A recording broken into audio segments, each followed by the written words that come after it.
रानी पद्मावती और अलाउद्दीन खिलजी से जुड़े इतिहास को वैसे तो सभी लोग जानते हैं, लेकिन आज हम इससे परे अलाउद्दीन खिलजी की बेटी और एक हिंदू राजकुमार की प्रेम कहानी के बारे में बताने जा रहे हैं। कैसे एक हिंदू राजकुमार की खातिर अलाउद्दीन खिलजी की बेटी फिरोजा ने अपनी जान दे दी थी।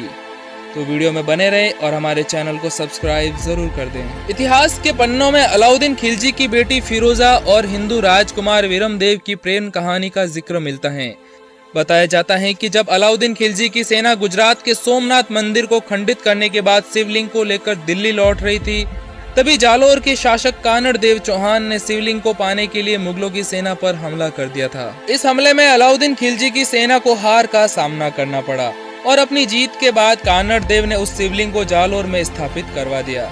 बताया जाता है कि जब अलाउद्दीन को अपनी सेना की हार का पता चला, तब उसने इस युद्ध के मुख्य योद्धा और कानड़ देव चौहान के बेटे वीरमदेव को दिल्ली बुलाया। कहा जाता है कि दिल्ली पहुंचने के बाद अलाउद्दीन खिलजी की बेटी फिरोजा की नजर राजकुमार वीरमदेव पर पड़ी और उसे पहली नजर में ही राजकुमार से प्यार हो गया। फिरोजा ने अपने पिता खिलजी से कहा कि वो राजकुमार से प्रेम करती हैं और उससे शादी करना चाहती हैं।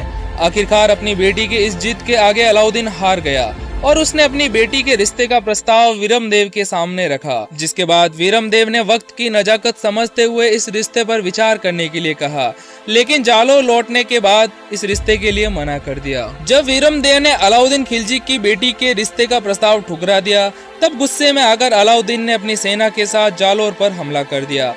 खिलजी वीरमदेव को बंदी बनाकर रखना चाहता था। उधर उसकी बेटी वीरमदेव के प्यार को पाने के लिए दिन रात तड़प रही थी। अलाउद्दीन ने एक बड़ी फौज तैयार करके जालोर भेजी और उसकी सेना से लड़ते हुए वीरमदेव वीर गति को प्राप्त हो गए। वीरमदेव की मौत की खबर सुनकर फिरोजा अंदर से बिल्कुल टूट सी गई और उसने यमुना नदी में कूदकर अपनी जान दे दी। दोस्तों, इतिहास की कुछ ऐसे ही रोचक कहानियां सुनने के लिए हमारे चैनल को सब्सक्राइब जरूर कर दें। मिलते हैं अगली वीडियो में। धन्यवाद।